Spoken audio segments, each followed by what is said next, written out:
Hey, what's happening, guys? Welcome to my first movie collection analysis, where I'll be talking about movie series, productions, characters, and kind of the plot and what I like about them in each movie. And I think Jurassic Park Trilogy would be a great start. Movies about cloning dinosaurs. So the first movie I'm going to talk about is Jurassic Park.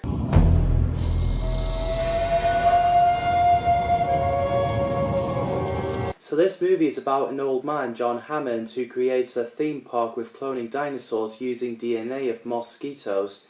Dennis Nedry shuts the system down, letting the dinosaurs out of their place and making the park a dangerous place. This is based on the Jurassic Park novel by Michael Crichton. Before it got released, Steven Spielberg learned about it and was fascinated by it, saying a really credible look at how dinosaurs might someday be brought back alongside modern mankind. Crichton wanted non-negotiable $1.5 million for the film rights, so it was going to be Warner Bros. Directed by Tim Burton, then Columbia Pictures directed by Richard Donner, 20th Century Fox directed by Joe Dante, so it went to Universal Studios and directed by Steven Spielberg. After he did Hook movie, to those who hasn't seen the movie, what are you doing? Stop watching this video and go and watch Jurassic Park films. They're definitely worth your time. To those who have seen it, then brilliant, let's carry on the conversation. Steven took the inspiration of Godzilla from one of his childhood movies, Godzilla, King of the Monsters, and said the most masterful of all the dinosaur movies because it made you believe it was really happening. Bob Gurr, who designed a giant mechanical King Kong for Universal Studios Hollywood's King Kong Encounter, got hired to create dinosaurs, but the life-size dinosaurs were too expensive. So Stan Winston got hired instead and created animatronic dinosaurs. Phil Tippett did the go-motion dinosaurs supervised by Michael Lantieri, and Dennis Muren, digital compositing supervised by Jack Horner. Spielberg wanted to make the dinosaurs more like animals than monsters, so as the book got adapted into the movie, some scenes had to be ditched because of the budget and violence. Procompsognathus attacking a child, and T-Rex chasing Alan, Lexi and Tim down the river and being tranquilized by Muldoon. David Koepp got hired as a screenwriter recommended by Universal president Casey Silver. In terms of the characters fleshing out, unlike the book, they didn't explain the character's personal life so much because no one cares, such as Ian Malcolm flirting with Ellie Sattler, making Alan Grant jealous. In terms of the casting of Alan Grant, William Hurt was considered for the role, but he turned it down without reading the script, and Harrison Ford was considered, but he didn't do it because it was too similar to Indiana Jones. So Sam Neill got the role, and I think he's perfect. Alan Grant is definitely my favourite Jurassic Park character. Alan is a dinosaur expert and Jurassic Park hero type character. Jeff Goldblum played Ian Malcolm, who's a mathematician. I love that character, and Goldblum nailed the role. Before he was casted, Jim Carrey was considered for the role. Laura Dern played Ellie Sattler, who's paleobotany and a good friend to Alan Grant. Spielberg's first choice was Laura Dern, even though Robin Wright and Gwyneth Paltrow and Helen Hunt were considered for the role, and I think Laura is great as Ellie. Richard Attenborough plays John Hammond, who created Jurassic Park. He did a fantastic job. Sean Connery almost had the role. When Ariana Richards is casted as Lex Murphy, John Hammond's granddaughter and a computer hacker, they got her to scream and it woke Spielberg's wife up and she ran into the room to see if the kids were okay, as Spielberg watched the tape of few girls screaming.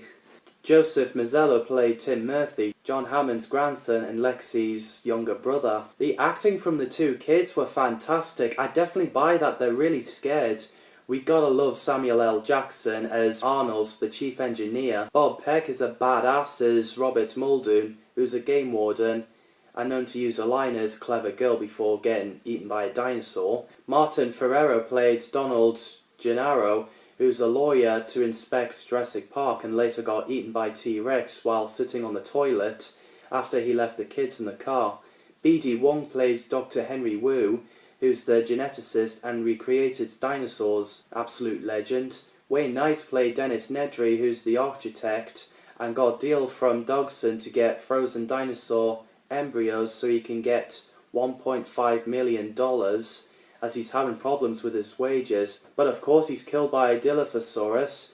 Cameron Thor played Dodgson, who's the head of Biosyn, the company stealing ideas from the scientists. The cast did a splendid job with their roles.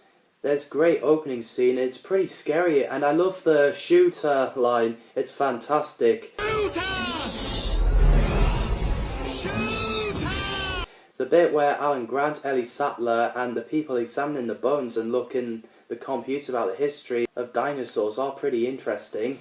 This is one of the great things about the film. It tells us the history about the dinosaurs era. We get the iconic line like, "Welcome to Jurassic Park." Clever girl, as I said. You didn't say the magic word.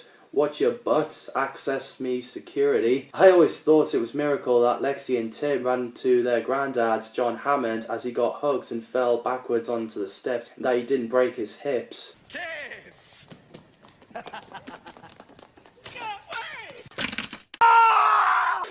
Yeah, that would be painful. It was intense when the T-Rex broke into the car roof trying to eat Lexi and Tim. When I first watched it as a kid, I thought it was going to eat the kids.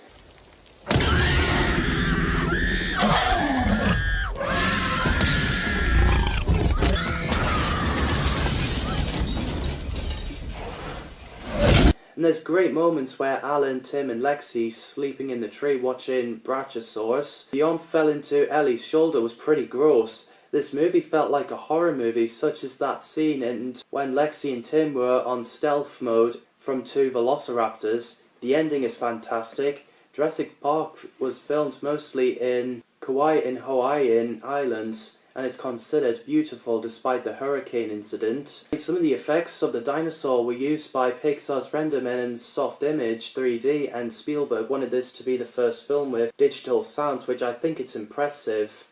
The logo was taking inspiration from Henry Fairfield Osborn's skeletal diagram of Tyrannosaurus Rex, which came out in 1971. Great choice. I really love this film ever since I was a kid. The CGI and everything holds up pretty well. The acting, direction by Steven Spielberg and music by John Williams are a masterpiece. Next movie to talk about is The Lost World: Jurassic Park.